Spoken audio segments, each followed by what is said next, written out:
shallow violin 1 part. So play along. You can use this as the click track for your video recording.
Here's the tutorial for shallow violin revised. So looking at first just the bowings. So you have down, slur, this note is up. It's going over any tricky places. Down, up, and then notice the slurs. Here you have a hook bowing, so you're going to go down twice. Same thing, hook bowing here, you're going to go down twice. Everything is pretty much self-explanatory. Again, watch for these hook bowings here, down twice. Follow the markings and the slurs and it should come out okay. And watching the accents as well. Going through this page here, you have a long slur, so this is up, all up here, all of these notes here are up. Again, the long slur here, all of these notes are up. And here, all of these notes are up again. All of these notes are up here, slurring into here.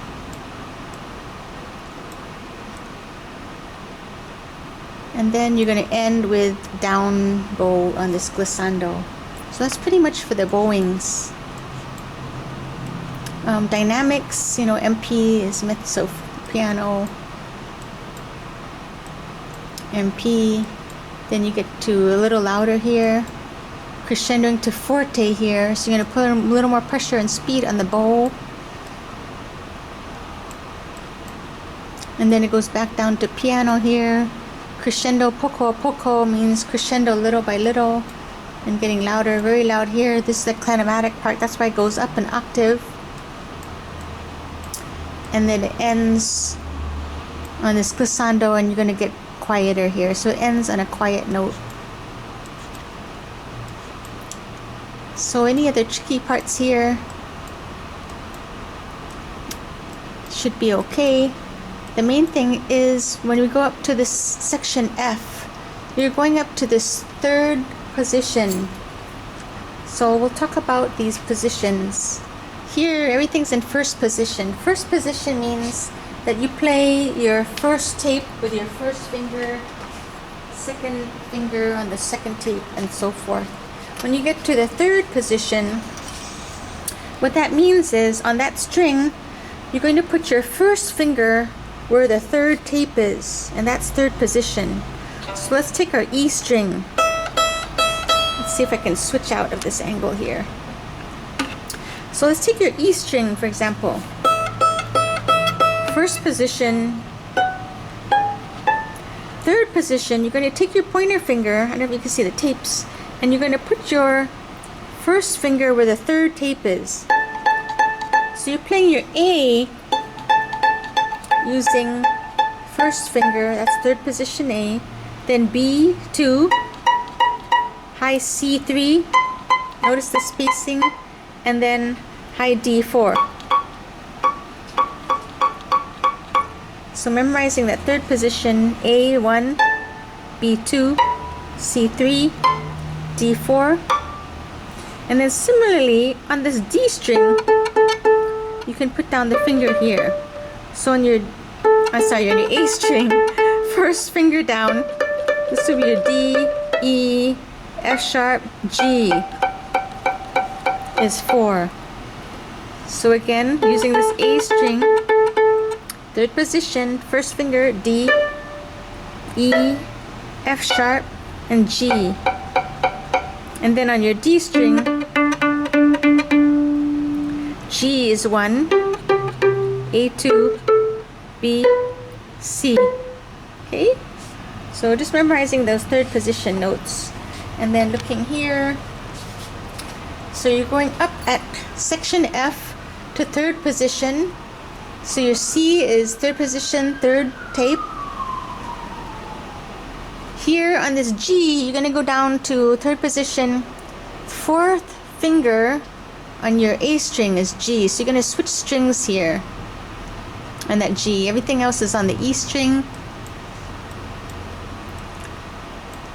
And then here, this is going to be on your A string, the G again.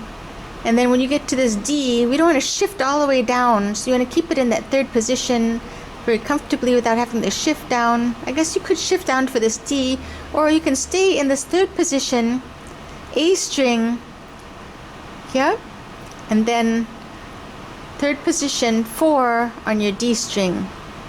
And then everything else after that, it goes back to the first position. Now, how do you do this glissando? Glissando is when you play a note and you're kind of sliding. So yeah, that's your open D, and you can't really do a slide on the open D, right? You can't slide D to E, it's just D to E. So what you want to do is use on this G string, fourth finger, fourth tape on the G string, that's your D. I guess you could use another finger, any finger you want to, but that's the fourth tape, that's your D, and you're going to slide up to 5. And that's your glissando, slide. Right, so that's your glissando, G string, fourth tape, slide to 5.